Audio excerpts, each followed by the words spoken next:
నేను ఒక చిన్న మాట చెప్తున్నాను. అంటే ఏంటంటే మనము చేసే పని మంచి పని, మనం చేసే పని మంచి పని అయి ఉండాలి. అలాగే నలుగురికి ఉపయోగపడేలాగా ఉండాలి అన్నమాట. అంటే మనము చేసే పని ఎదుటి వ్యక్తులకి చెప్పనవసరం లేదు. మనం ఏం చేస్తున్నామో మనం ఏంటో అని ఎదుటి వ్యక్తులకి తెలియనవసరము లేదనమాట.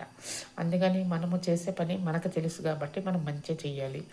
ఇంకోటి ఏంటంటే ఎన్నాళ్ళ రోజుల్లో మనము తప్పులు చేస్తే అవి ఎప్పటికో తగిలేవి. కానీ ఇప్పుడు రోజులు అలా కాదు. ఇప్పుడు రోజులు మారిపోయి ఇప్పుడు మనం చేసే పని వెంటనే తగులుతుంది మనకి. తప్పు అనేది మనకి వెంటనే శిక్ష పడుతుంది అనమాట. అందుకని మనం చేసే పని మంచి పని అయి ఉండాలి. అలాగే నలుగురికి ఉపయోగపడేలాగా ఉండాలి.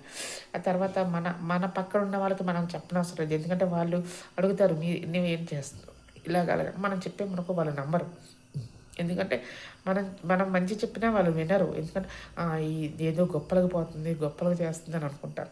అందుకని మనము ఎదుటి వ్యక్తులకి నమ్మించిన అవసరం లేదు. వాళ్ళకి మన గురించి తెలియని అవసరం లేదు. మనం చేస్తున్న పని మనకు తెలుసు, మన మనసేటో మనకు తెలుసు. మనం చేసే పని మంచి పని అయి ఉండాలి అంతే. ఇంకేంటంటే మనం ఖాళీగా ఉండనవసరం లేదు. ఏదో వర్క్ చేసుకోవచ్చు అనమాట. అంటే టీవీ చూడడము, లేకపోతే మ్యాగజైన్స్‌లోని ఏమైనా జోక్స్ అవి చూసుకోవడం అలాంటివి చేస్తే మనకి వర్క్ అనేది ఉంటుందన్నమాట. వర్క్ ఉండడం వల్ల మనకేంటంటే మనకి ధ్యాస అనేది, మన ఆలోచనలు అనేవి వేరేగా వెళ్ళకుండా మన మన మన పరిధిలోనే మనకు ఉంటాయన్నమాట. అందుకని మనం ఎప్పుడు కూడా ఖాళీగా ఉండడం, లేకపోతే ఇంట్లోనే ఏదైనా వర్క్ చేసుకోవడం. అంటే ఇంట్లో ఏదైనా పని ఉన్నదనుకోండి సర్దుకోవడము, లేకపోతే ఇంకేమన్నా చిన్న చిన్నవి బొమ్మలు ఏమన్నా తయారు చేయాలన్న ఆలోచన చేసుకోవడం. అలాంటివి మనం ఏమన్నా చేస్తే మన మైండ్ అనేది పీస్ఫుల్గా ఉంటుంది. మనకు చెడ్డ ఆలోచనలు అనేవి రాకుండా ఉంటాయి. ఒకరితో అంటే మనం ఖాళీగా ఉన్నాం అనుకోండి, ఒకరితో వేరే వాళ్ళతో మాట్లాడామనుకోండి, మాట్లాడవచ్చు కాదని కాదు.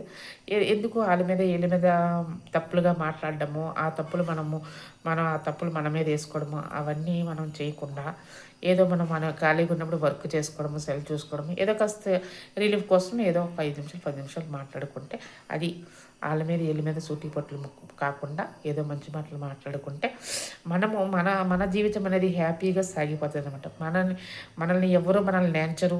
మనము ఇలాగా ఉన్నామని మనము కూడా బాధపడాల్సిన అవసరం లేదు. ఎందుకంటే మన జీవితం మనం హ్యాపీగా మనకు సాగిపోతే చాలు.